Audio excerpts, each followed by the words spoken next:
In last videos, I've discussed about the different composition of cement clinker or the bogus compound, and in this video I will talk about how this bogus compound give us the certain criteria which we expect from cement. That means the setting in proper time and also the strength.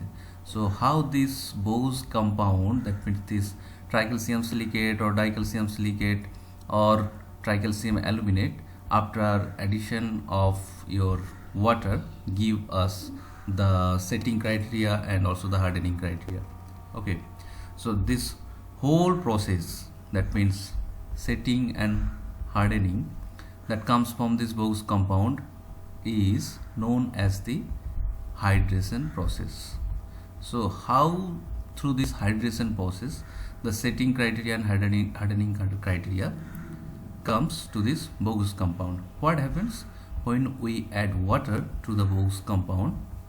That means your tricalcium silicate, dicalcium silicate. What happened? A gel is formed. Okay, we'll discuss in short a while what is this gel, and in association with this gel another thing is produced, that is your calcium hydroxide. Okay,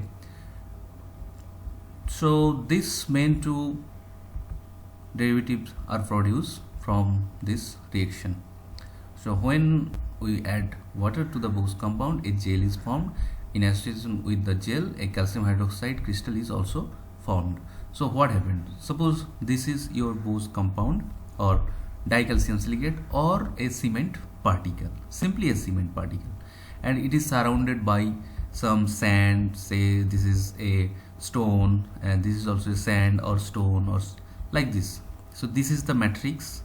In this matrix, during preparation of concrete, this is the cement particle, and these are the sand particle, chips particle, like this. Here is another sand particle.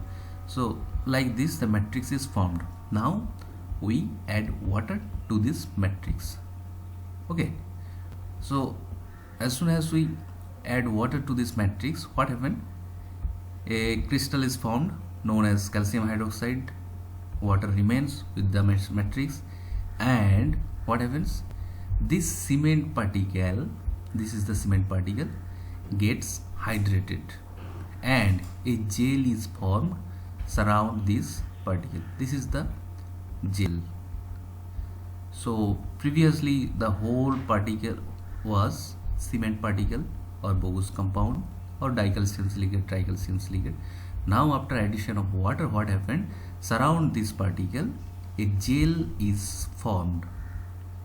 Okay, a gel is a very tiny particle surrounded by or suspended in water, this type of material. And what happens? The inner particle, this is reduced to less volume, and again water try to penetrate through this gel and try to hydrate this remaining particle also. With the course of time, what happens? The water evaporate and this calcium hydroxide crystal and this gel crystal are interlinked.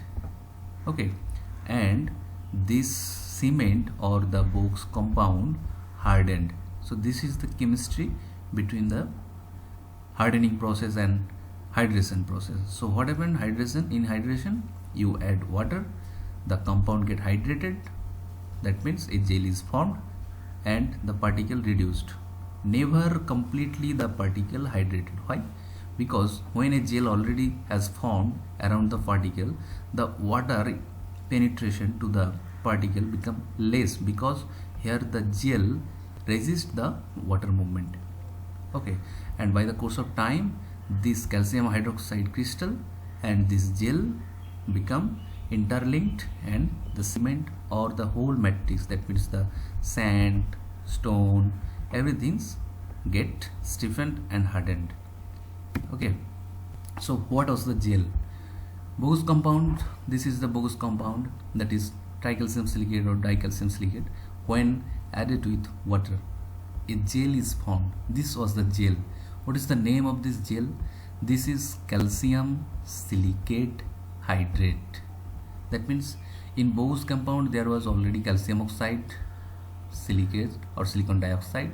Now we have add water or hydro.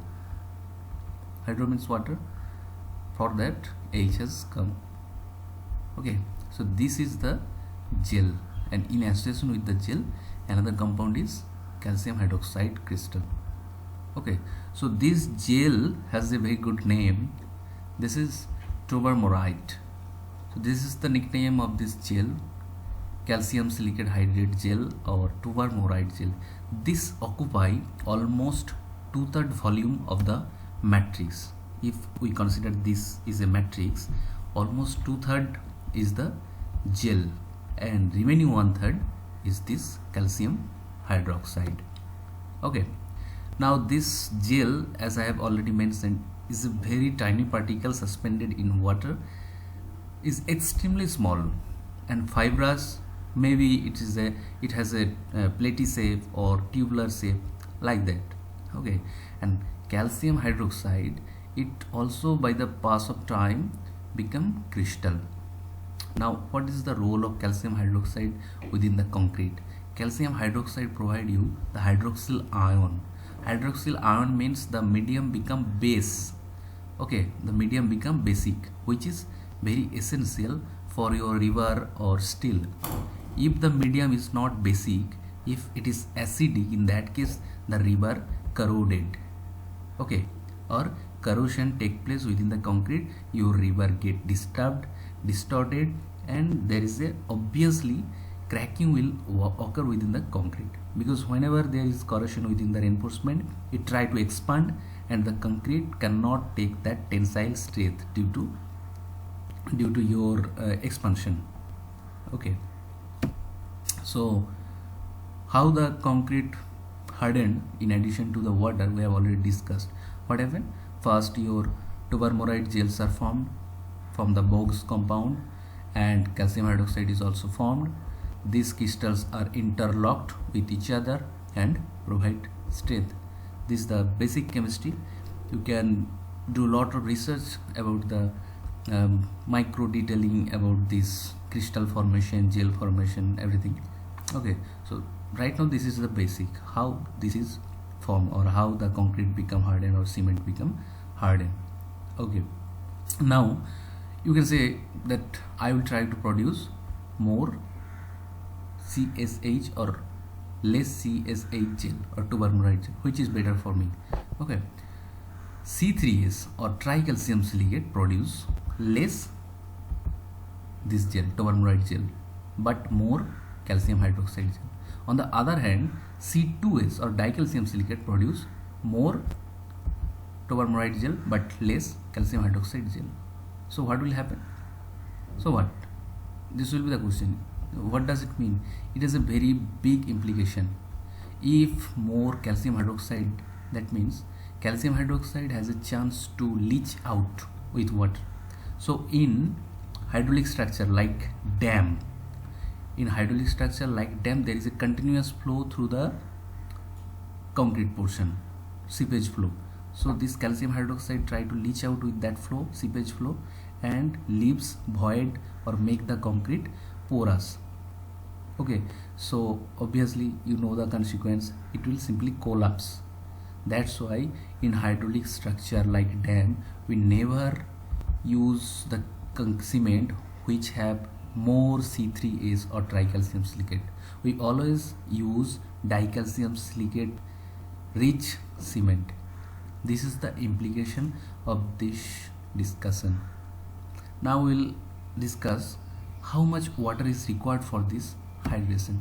Normally from experiment, it has been seen also from experiment and also from calculation, computational calculation, it has been seen that you need 23% of weight of cement. Suppose you have 100 gram of cement, you need 23 gram water for complete hydration.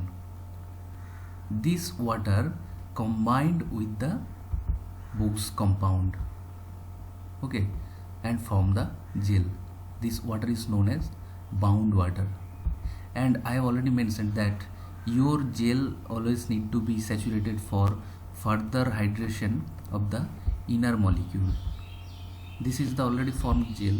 Now you need more water to make saturated this gel so that the inner particle can hydrate it, because the outer water cannot penetrate this gel completely.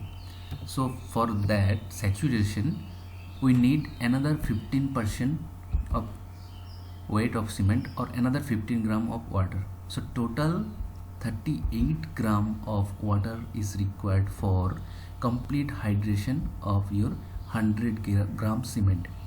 But the fact is the inner particle remains unhydrated, because though theoretically it is possible, practically never it completely hydrated. Okay, why? At the time this gel became so stiff, this outer gel already has started to set, the inner is still liquid. So once this outer layer has been set completely, the water has started to penetrate, water has ceased to penetrate this. So the inner particle has to hydrate only the available water within this zone. So obviously it is not possible to completely hydrate this cement particle or Bogue's compound.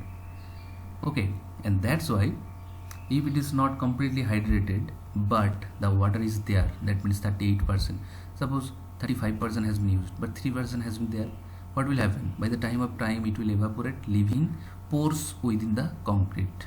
It is not good at all for the high strength.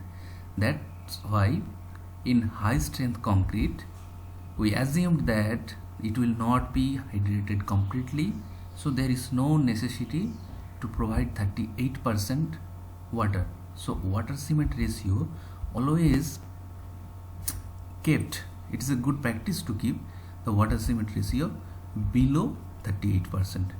Here what we have assumed, that the cement particle or the Bogue's compound will not be hydrated completely. This is the assumption, and not only this is assumption, this is practically true. Okay,